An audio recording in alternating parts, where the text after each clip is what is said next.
헬스조선 상례 서비스 3일의 약속. 네, 여러분 안녕하십니까. 문재인 정권은 윤석열 검찰총장을 때리고 있지만 제가 보기엔 이 거꾸로 담금질을 하고 있는 것 같습니다. 단단한 무쇠로 만들고 있는 것이지요. 윤 총장은 맞을수록 크고 있습니다.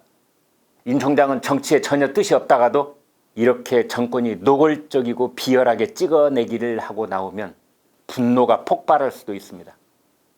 6월 한 달은 남북 사이에는 김여정 북한 노동당 제1부부장이 문 대통령을 욕하고 협박하고 했던 것이 주요 뉴스였다면, 내부적으로는 추미애 법무장관이 윤석열 총장을 연거푸 찍어 누르기를 했던 한 달이었습니다.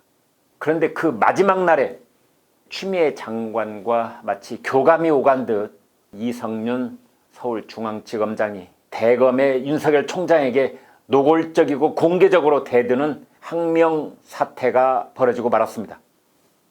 검찰 조직을 잠깐 말씀드리면 대검찰청, 대검, 그 다음이 고검, 고등검찰청, 그 다음이 지검, 지방검찰청, 그리고 지청, 대략 이런 순서로 되어 있죠.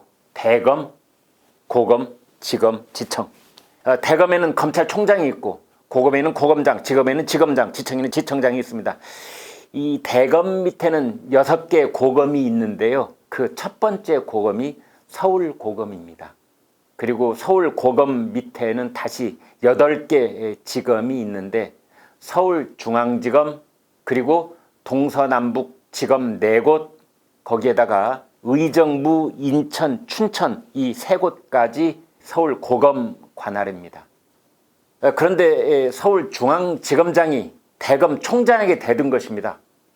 서울중앙지검은 어제 윤석열 총장에게 윤 총장이 결정한 전문수사자문단 절차를 중단하고 서울중앙지검의 특임검사에 준하는 직무의 독립성을 보장해달라고 했습니다. 특임검사네 직무 독립이네 이런 것들을 말로는 건의를 드린다고 했지만, 실제 메시지는 이번 사건에서 검찰총장은 손을 떼라, 이런 것이고, 그것은 누가 봐도 이성윤 검사가 윤석열 총장에게 대드는 명백한 항명 사태인 것입니다. 여기서 수사 중인 이 사건이란 채널A 기자가 한동훈 검사장과 짜고 이철 전 밸류인베스트 코리아 VIK 대표에게 강요미수 범죄를 저질렀느냐를 따지는 사건입니다. 이성윤 서울중앙지검장은 채널A 기자와 한동훈 검사장의 검언 유착 관계가 맞다, 이렇게 보는 반면에 대검과 윤 총장은 강요 미수 혐의가 성립되기 어렵다, 이렇게 보고 있습니다. 이제 그래서 윤 총장은 이렇듯 대검과 서울중앙지검 수사팀의 의견이 다르니 그렇다면 전문수사자문단에 이 사건을 회부해서 물어보자, 이제 그렇게 했던 것인데, 서울중앙지검이 이 수사자문이라는 절차를 중단해달라고 요구하고 나선 것입니다. 절차 중단이니 공개 건의니 특임검사니 직무독립이니 이렇게 어려운 말들을 쓰면 이해하기도 힘들 뿐만 아니라 사안의 본질을 파악하는 데도 도움이 안 됩니다. 이럴 때는 표현을 조금 노골적으로 해석해야 단번에 알 수 있습니다. 아랫사람인 이성윤 검사가 조직의 최고 사령관인 검찰총장에게 앞으로는 당신 말을 듣지 않을 테니 그렇게 알라, 이렇게 통보한 것이나 다름없습니다. 전방에 있는 사단장이 육군 참모총장에게 앞으로는 당신 말 듣지 않겠다, 앞으로는 청와대 국방장관에게 직접 보고하고 직접 지시를 받겠다, 이렇게 한 것이나 같습니다. 명백한 조직 쿠데타입니다.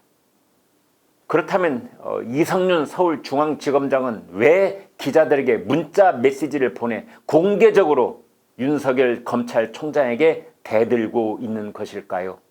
이성윤 검사는 뭘 믿고 이렇게 내부 조직 쿠데타를 감행하고 있는 것일까요? 네, 그렇습니다. 온 국민이 다 알고 있는 것처럼 그는 추미애 법무장관, 문재인 대통령이 자신의 확실한 뒷배라고 믿고 있기 때문입니다. 추 장관은 대통령이 임명한 사람이고, 그 추 장관이 지난 1월 자신을 서울중앙지검장이라는 요직에 앉혔기 때문에 이제는 윤석열 총장을 치받을 수 있다고 판단한 것 같습니다. 추미애 장관은 2차례에 걸친 검찰 인사 학살로 검찰 조직을 난장판으로 만들어 놓았습니다.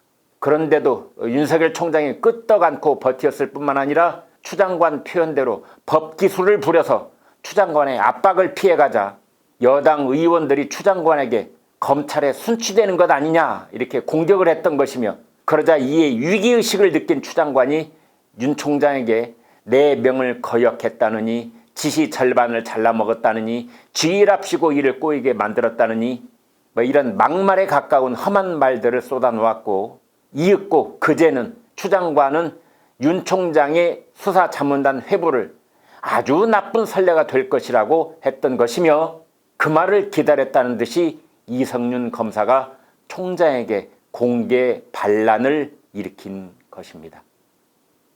검찰은 이제 검사 동일체요, 상명하복 이런 상황은 이제 옛날 말이 되어버렸고, 이제는 항명, 대들기, 불복종 이런 것들이 일상화되고 있는 느낌마저 주고 있습니다. 살아있는 권력에 용기 있게 칼을 댔던 헌법주의자 윤석열 총장을 위에서 누르고 아래서 치받는 이른바 샌드위치 만들기를 하고 있는 것이며, 여당 의원들은 노골적인 윤석열 찍어내기를 하고 있는 셈입니다. 그런데 국민들은 가만히 있지 않습니다. 저도 며칠 전 이런 상황을 역설적으로 꼬집어서 문 대통령이 윤 대통령 만들고 있다 이런 내용을 방송한 적이 있는데, 지금 문재인 정권은 윤석열을 샌드위치로 만들고 있는 게 아니라 정치적으로 담금질을 하고 있는지도 모릅니다. 그럴수록 윤석열은 단단해지고 지지율도 올라간다는 게 확인됐는데, 어제 발표된 여론조사에서 윤 총장은 차기 대권주자 선호도에서 지지율 10.1%를 기록, 야권 대선주자로 1위에 올라섰습니다. 현직 검찰총장이 야권 대선주자 1위가 된 것은 우리 모두 처음 보는 일입니다.